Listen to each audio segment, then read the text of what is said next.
welcoming celebrities, including comedian Dave Chappelle, to his Wyoming ranch. You see him there. But so far, it appears that he is avoiding his own wife. Let's bring in TMZ's Harvey Levin.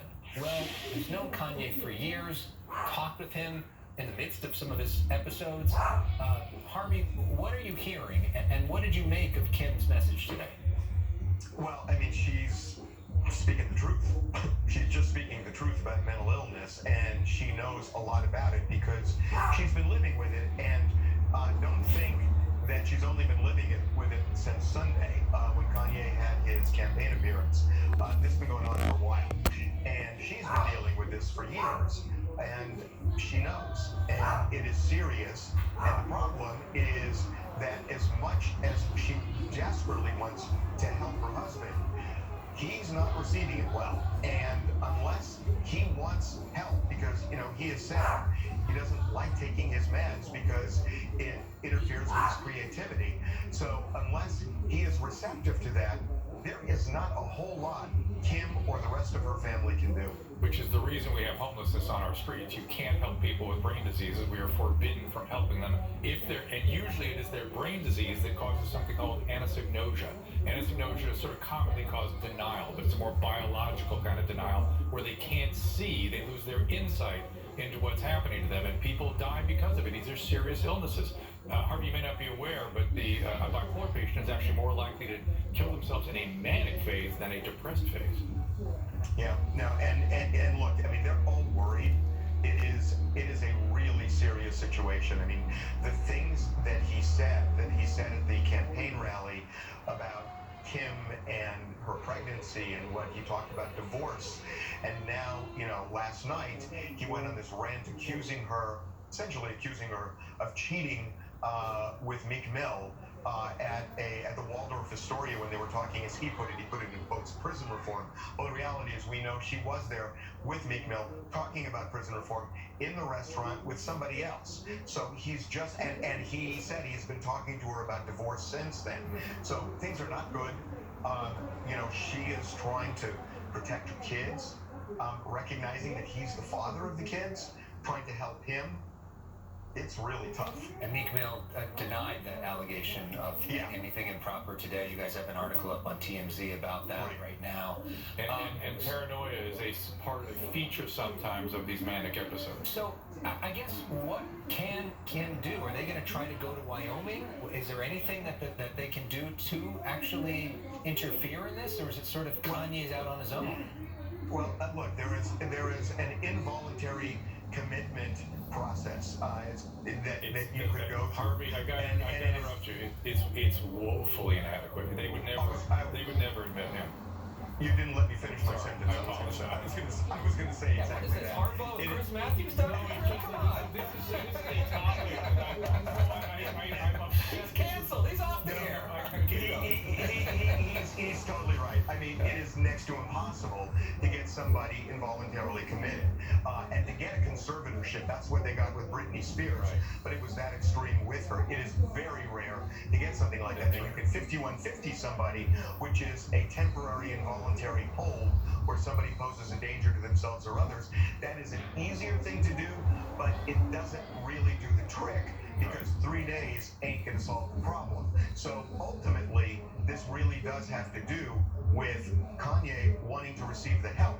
He did it back at UCLA with them about 5 years ago, and I think the Kardashians were hoping, and are still hoping, that he might do it again. But in terms of going to Wyoming, Alex, you know, they could try that. I don't think that's a possibility, because they need to be his support system too. It's not like they put him in there and go away. Right. They were with him all the time.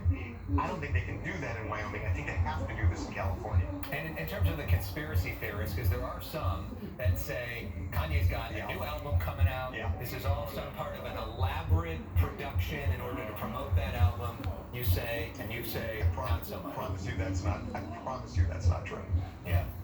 Harvey, while we have you, I think you're such an interesting cultural commentator as well. We've spoken in recent weeks about the mask issue, people refusing to wear masks. The president this week finally putting on a mask, encouraging other people to wear a mask as well. What do you make of where we're at right now sort of on the messaging of this, as somebody who studies, cultural messaging as much as you do? Well, I thought about something the other night because I've been obsessed about this, Alex, and I have tried to figure out why is it that so many people are not wearing masks. And I do think there's a measure of politics in it, but I think there are two. Look, this is my opinion about this. I think there are two things that, and they're not the only things, but I think that these two things exist. One is just selfishness, that I think there are a lot of young people who are saying, wait a minute, my parents and my grandparents got to live their lives and enjoy themselves when they were younger. I should have that same opportunity, and I should be able to live my life. And I think there's a measure of that where people just say they don't want to be hampered or hamstrung or worried about it or anything like that. The second thing, and I think this is really upsetting and dangerous, and I hope it's not true, but it's in my head, which is that I think there are some people who are saying, I'm not going to ruin my life and sit inside when I've got to protect people who are weak. And, if they get it and something happens, well, maybe that's the way it was meant to be. And I've been thinking about it. It's a horrible thing if that's true, but I think there's a measure of that. I really think there's a measure of that. There could be, but I gotta say there's also, for some reason, the public health officials have abandoned 20 years of information we've learned about public health messaging. We know standing up in a box and telling people what to do does not work.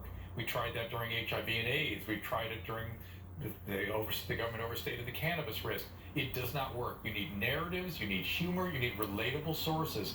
Then people start to listen to things. Otherwise, they don't change their behavior.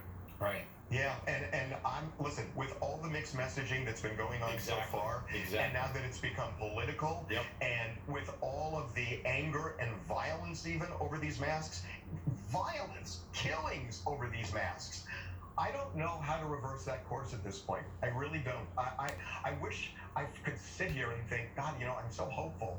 I'm not. I mean, I think we're in a really desperate situation right now. I don't see how to reverse this anger and this and this divisiveness and hate. I just don't know. I don't see it. I don't see glimmers.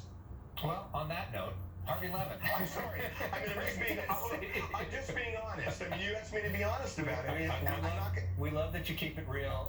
That's why you're one of our favorite guests. On a positive note, I would like to work on changing the laws and make it impossible to help the likes of Kanye West. So maybe you can help me with that once things settle down with COVID, okay? Yeah.